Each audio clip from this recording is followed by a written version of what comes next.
People often ask why animals mean so much to me, and I can dedicate myself so much to making people care more about them when there's so much human suffering in the world.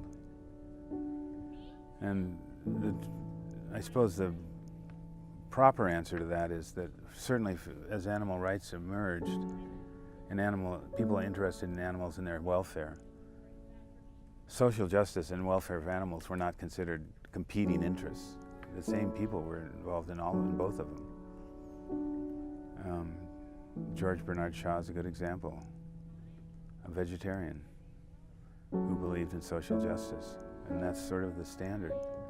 Why some people, I think the insistence that they are somehow competing is a relic of the old notion that animals are less than us and we shouldn't have to deal with them.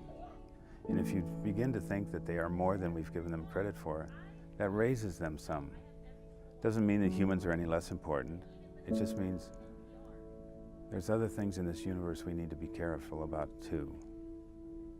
And I think that probably the deepest kinds of ethics start with that recognition. There are other things in the universe that matter too.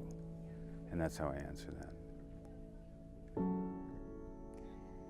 Yeah, it's kind of bittersweet. I'm excited that he was able to do this and that I was able to be part of it as well, because I didn't do any trips with him when I was an undergrad, so it does feel a bit like a once-in-a-lifetime opportunity, which is exciting and I think really encourages me to experience everything as it happens and make the most of it.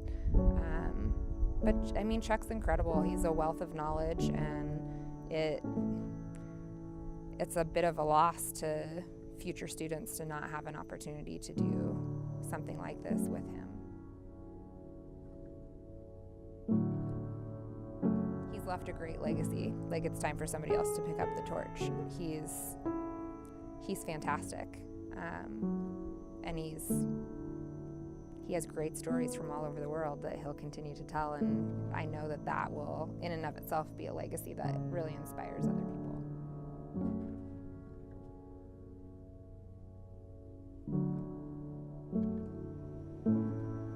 As Andrew Marvell says in a great poem, which I just love, but at my back I always hear time's winged chariot drawing near. And there's always this thing hovering outside, pressing in. It's actually a seduction poem, by the way. It's like, this coyness lady were no crime, had we but whirled enough in time, but at my back I always hear time's winged chariot drawing near. In other words, if you wanted to play these games, that would be fun if we had time, but we may not be here much longer. Let's get to it. It's a funny poem. The grave's a fine and private place, but none, I think, do their embrace. Nobody's kissing in. Yeah, that was what I've trained in. I still love poetry.